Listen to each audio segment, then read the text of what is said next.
Bill Sanders was a perfectionist. It was a crucial part of being a pharmacist where mistakes could be fatal. He applied the same rigorous standards to thoroughbreds. That attitude changed the face of New Zealand racing and made Sanders the most successful trainer and owner of his era.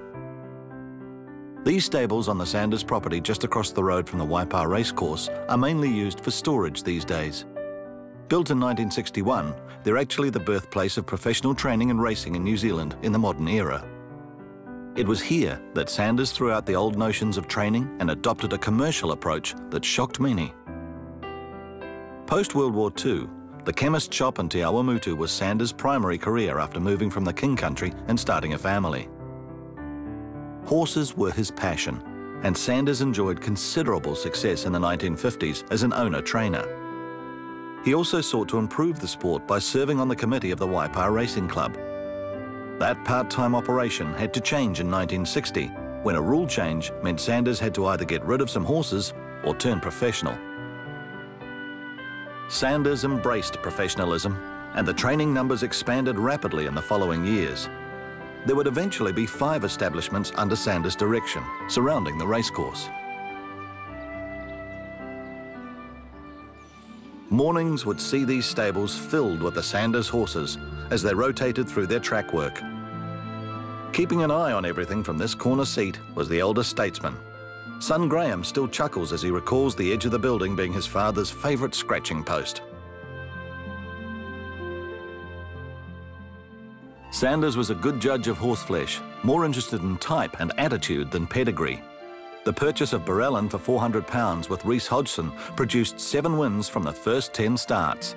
The notable victories were in the Avondale Guineas and the Thames Valley Stakes. Long-term patrons like Hodgson proved significant, as it also brought Rochdale into the stables.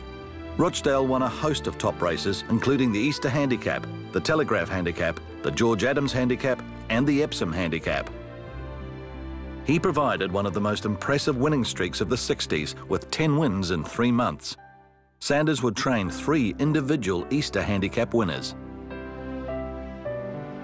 Rivals were amazed by the amount of training and racing required of horses in the Sanders stables. The Sanders formula was to feed them plenty, work them hard, and they'll thrive. This regimented method for achieving peak fitness led to Sanders coining a famous phrase. He described a horse that had raced 4 times in 14 days as a professional racehorse. The Sanders professionals did the business, winning all types of races in all conditions. The 70s marked a period of great success. It started with the training partnership with son Graeme.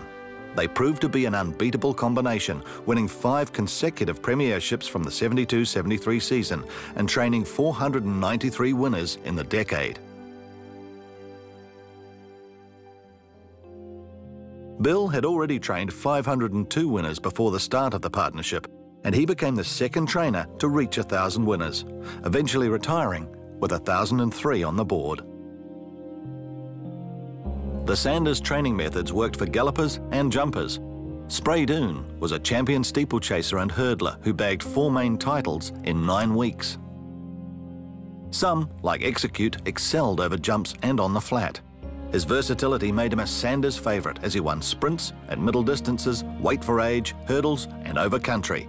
Just one of the many success stories. A royal honour came Sanders' way in 1977 with the presentation of the MBE by Sir Keith Holyoake. Retirement followed in 1985, the final years slowed by ill health.